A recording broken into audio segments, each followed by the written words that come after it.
11 फरवरी 1968 सुबह करीब 3:45 बजे मुगल सराय स्टेशन मास्टर को खंबा नंबर 1276 के पास कंकड़ पर पड़े एक शव की सूचना मिली। यह मात्र एक शव न था, यह तो व्यक्तित्व में सिमटा पूरे भारत का दर्शन था। आइए जानते हैं कौन था यह व्यक्ति जो अपने व्यक्तित्व का एक अंश एकात्म मानव दर्शन के रूप में हमें दे गया। सामान्य से दिखने वाले इस व्यक्ति का शव पटरी से उठाकर प्लेटफॉर्म पर रखा गया तो लोगों की भीड़ में से कोई चिल्लाया, अरे यह तो दीनदयाल जी हैं। और फिर पूरे देश में शोक की लहर दौड़ गई।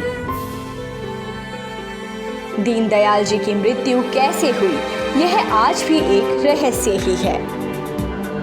लोग दीनदयाल जी को जनसंघ के अध्यक्ष के रूप में जानते हैं, लेकिन वे खुद को मात्र एक स्वयंसेवक ही मानते थे। उनकी हत्या के समय उनके ट्रंक से जो सामान मिला उसमें संघ का गणवेश भी था। ऐसा था संघ के प्रति उनका समर्पण और प्रेम।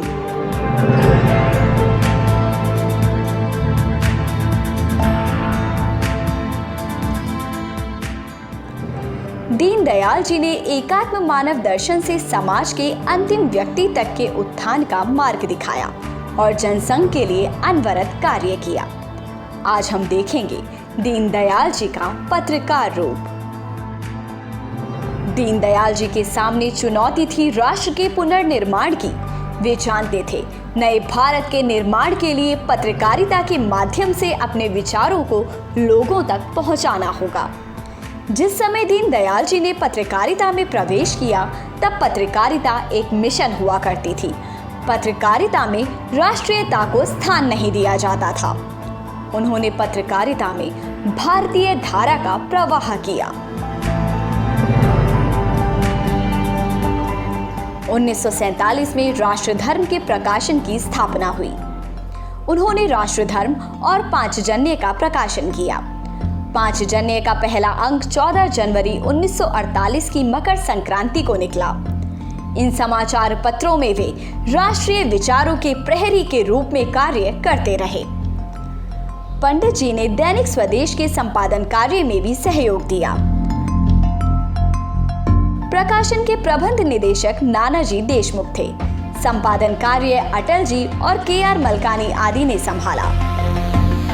लेकिन उनके नेतृत्व में हमने न केवल पत्रकारिता सीखी, कंपोजिंग करना सीखा, प्रूफ रीडिंग करना सीखा। एक दिन मशीन चलाने वाला कारीगर नहीं आया तो हम लोगों ने मशीन चलाई। पत्रकारिता में इतना सहयोग देने के बाद भी उन्होंने कभी प्रसिद्धि की लालसा नहीं की। वे एक स्वयंसेवक की भांति प्रसिद्धि से दूर ही रहे। ऑर्गेनाइजर में उन्होंने पॉलिटिकल डायरी नाम से कॉलम लिखे। उन्होंने सम्राट चंद्रगुप्त और आदि शंकराचार्य पर भी पुस्तकें लिखी। दीनदयाल जी की पत्रकारिता अहंकार और कटुता से दूर थी। भाषा में उच्च कोटि का संयम था। कटु सत्य भी सौम्यता से लिखते थे। संघ के द्वितीय सरसंघचालक श्री गुरुजी ने दीनदयाल जी के बारे में लिखा है कि उनके हृदय के अंदर कोई कटुता नहीं थी, शब्दों में भी कटुता नहीं थी। बड़े प्रेम से बोला करते थे, कभी किसी पर जरा भी नाराज नहीं हुए। बहुत खराबी होने पर भी खराबी करने वाले के प्रति अपशब्द का प्रयोग नहीं किया। उन्होंने पत्रकारिता में शुचिता, नैतिकता और उच्च आदर्शों को स्थापित किया। आज की पीढ़ी के लिए अमूल्य धरोहर है दीनदयाल जी।